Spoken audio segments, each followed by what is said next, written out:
ACC has confessed to a $1 million business levy botch-up.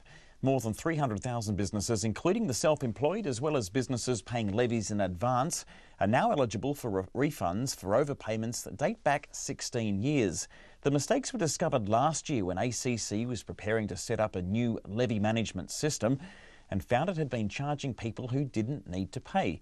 I asked the ACC's Head of Business Service Customer Delivery, Phil Riley, what exactly they'd been doing wrong and why. Look, there's two issues that we face. One is with newly self-employed customers in their first year and those that were full-time, so average of 30 hours or more. The regulations back in 2002 did not enable us to actually levy first-year customers. And we took a responsibility when we reviewed those and determined that we were wrong in terms of our application of those levies. So hence we seek to reimburse those customers.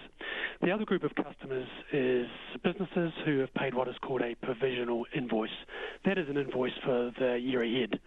If those businesses change company structure or go out of business, they're not actually eligible or required to pay that provisional invoice. Now, sometimes we haven't been advised of that, and we've picked that up now, and we've taken the responsibility to reimburse. It sounds like a fairly basic thing, though, isn't it? When a business is restructuring, surely there's some sort of reporting that's got to go back to ACC, and isn't that really your responsibility to follow that up? Generally, businesses have a responsibility to advise us of any changes, but look, we accept not everyone's going to remember that, not everyone understands that. So in this case, we're prepared to say, look, it's our responsibility, and we'll look to reimburse. We have the way that this was discovered was actually in the design of a new system, and the system now has been built that we would certainly pick that up if it was to occur today. So you kind of stumbled over the problem when you were changing your systems. It's part of our design for our new levy system, and in this case data migration.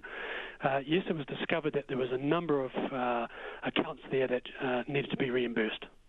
You wouldn't have found it otherwise?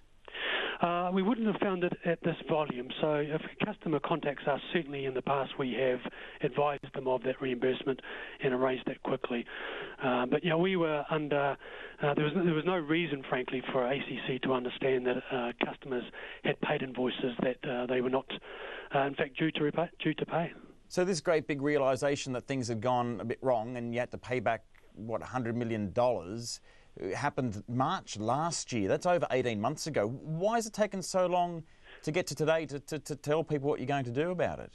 Look, there's two reasons. One is we wanted to be certain of our fix and what we do from here, and secondly, we wanted to be in a position to refund people. The first thing is around to be in a position to fix this. That required us to implement our new system, our new core levy system.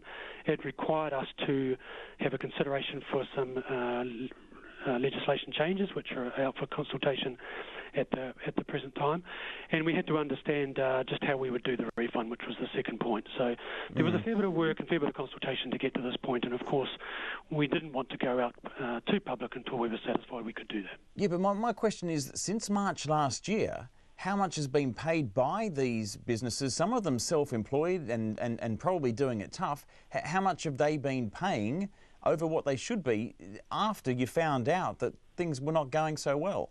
Yeah, Alex, as soon as we discovered the self-employed issue, we ceased the invoicing of self-employed people. So since our discovery of this, no one has paid an invoice that they should not have in terms of self-employed. Okay, so it's $100 million. How are you going to pay people back? We encourage people to visit our website, acc.co.nz. There is a couple of tabs there which they will then be able to determine whether they're definitely not eligible. And if they are possibly eligible, that will send a form through to us. We'll acknowledge that, and we'll make a commitment to get that reimbursement done. And at this stage, we're saying to the end of March. There is a large number here, but we'll be doing our utmost to move through those as quickly as possible. Okay. In your press release, you're saying that you're going to bump up by it's a 1 cent increase in the work account, but that's where a levy reduction is proposed. So rather than reducing the levy, you're actually going to pump it up. Is that not slowly taking money out of one of their pockets and returning it to the other?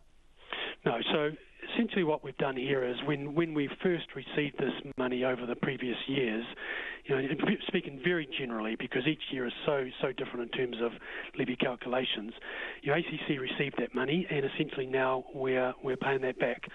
So, if I speak generally, business customers, their levy would have accommodated the fact that we received that income previously. Now it needs to accommodate the fact that we have to pay it back. So the 1 cent that you refer to is on our work account.